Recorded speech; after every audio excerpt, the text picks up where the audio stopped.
as a person, I'm not a lover of music. Personally, I usually compare it to noise pollution, especially modern music these days. Not so much music in my opinion, but just noise. And lots of sexual content so omnipresent in the lyrics of music videos that it might as well be classed as porn. But enough about me and my retarded viewpoints. You came to watch me review some music and its overly sexualized music videos from any genre in any year and hear me moan about it, not watch BBC Parliament. Well, hope you enjoy me suffering and moan and review music I'll usually ignore until now. And hearing me rant, that's the absolute reason why you people came to watch it and to hear my sexy voice. Right?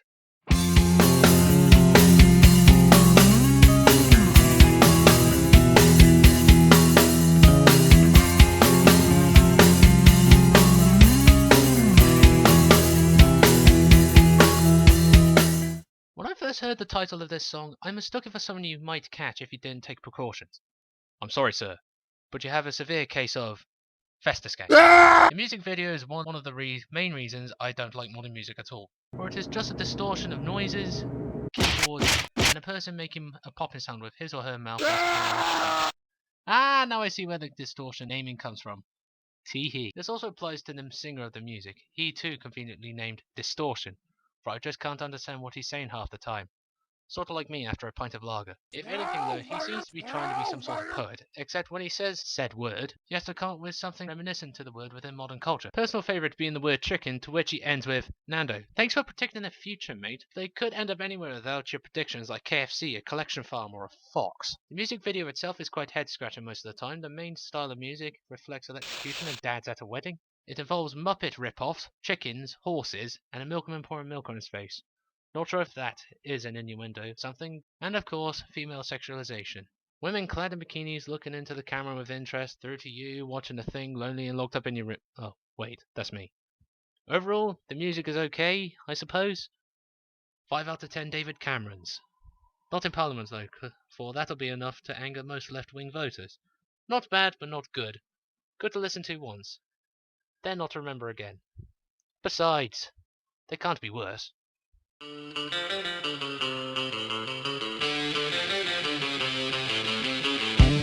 Well, teach me to open my fat cake hole. Now I'm seeing Abraham Lincoln clones talking about gay bars, dancing on poles like chicken on kebab skewers. Nando. Off, and wanted to put marrows, pepper grinders, and other blend-shaped objects up places where only certain gentlemen would want it. One of the most controversial songs recorded at the time. It just shows Lincoln in some sort of orgy of dancing and stroking each other that it makes me cringe a little. I don't know why they chose Abraham Lincoln for the inspiration for the music video, but if this is the secret life of Abraham Lincoln, then history classes on him are going to be kind of different from now on. Good stuff to force a conservative slaveholding South to surrender without a fight, though. One of the most head-scratching lyrics of the song, though, is, I want to start a war, start a nuclear war. Unless he's talking about mutually assured destruction of the enemy's rear, then yeah. They just needed to add target locked or bombs away, just for the f of it. Overall, despite the music talking about gay bars and nuclear Armageddon on the enemy's arse, the music, not the lyrics, are pretty cool. 6 gay Lincolns out of 10.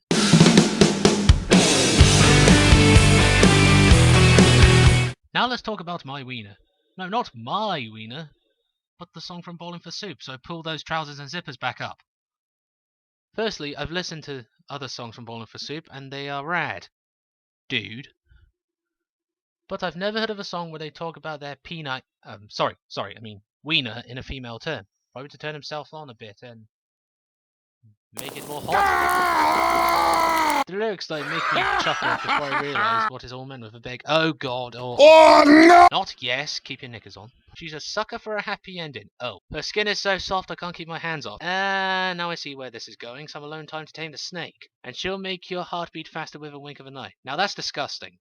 With that sort of wink, you'll end up with a sticky eye patch. But at least this song is to the point. Oh god, bad timing.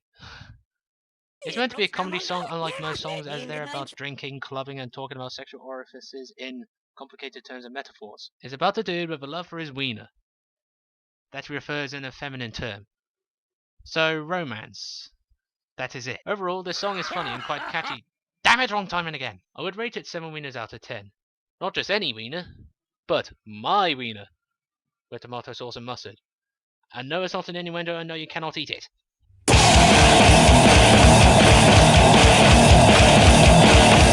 Now to the land of the rising sun, the land of samurai, Mitsubishi, tentacle porn, and noodles, by the way.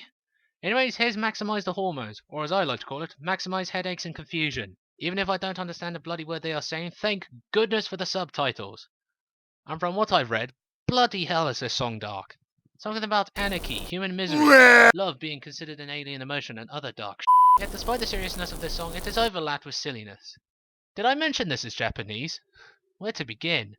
Due to Japanese culture, it's considered cool to use both Japanese and English words in the song. One minute they are speaking Japanese, then the second they say 2 or 3 words in English out at random, like bull and shit. And certain Japanese words sound like rude words, if you listen carefully. For example, around the main chorus, the main bassist singer will sing words that almost sound like, hey hey you suck it, and hey hey you're a faggot. Jesus Christ, xenophobic much? Then at the end of the song, they literally go fucking nuts. The music is good old-fashioned, sophisticated heavy metal, which is a plus in my opinion, and the music is good to mosh to until you go into a coma and your brain falls out of your frontal lobe. Now you're probably thinking, Jack, you biased Englishman with a shag pile for facial hair. Why are you so quickly to like this song?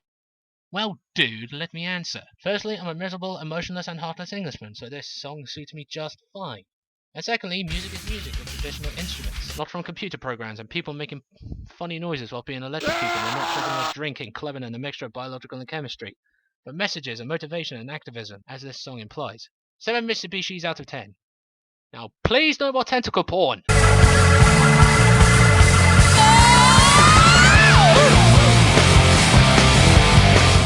Well, this song was pretty decent, until he started singing. The music for this song itself is awesome to listen to. Some of you may want to hear when participating in a bar fight. Ironically, this is what the song is all about. A bar fight over the possession of a woman. Yay! More sexism and female sexualization. Now I've been thinking about it. There are 2 possible reasons for what he refers to as a woman. Either he's talking about his girlfriend, or he's talking about his gentleman region, nicknamed Woman, because he sure as hell sings like it, like he's being squeezed by a vice. Either that, or he's a really good opera singer. Yeah, that's the most obvious one, yeah. So, ratings. 7 out of 10. Good music to listen to. Other than that, let go of his balls!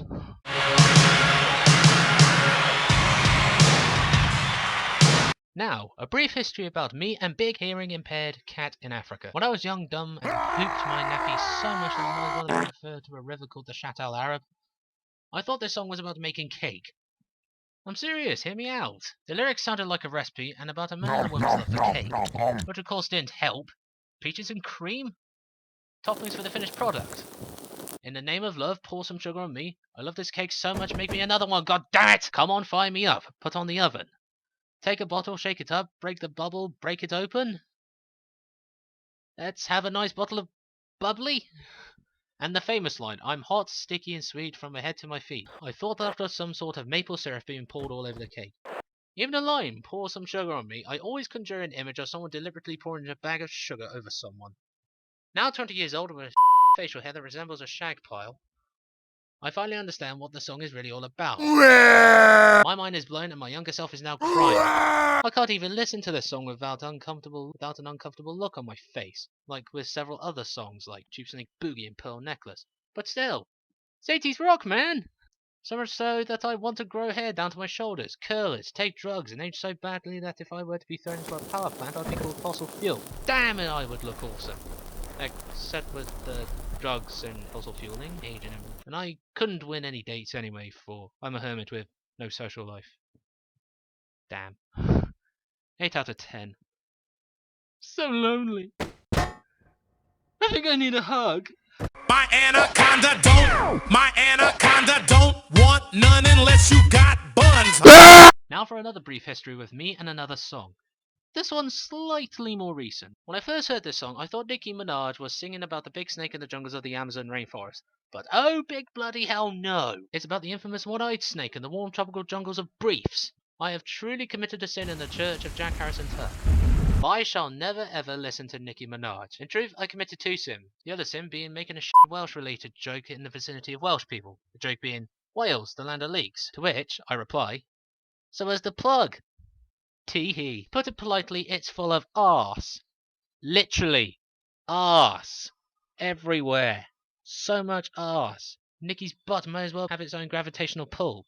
Like our arse is Jupiter and the viewer's eyes are Io and Europa, being pulled in an immense gravitational pull before being flung out of orbit into the unknown. Anything else? Yeah, it's highly sexualized to the extreme that it gives Game of Thrones a run for its money and viewers, and used tissue papers not used for blowing noses. And I can't understand a bloody word she's saying. Yeah, I just don't like Nicki Minaj too much. 3 out of 10.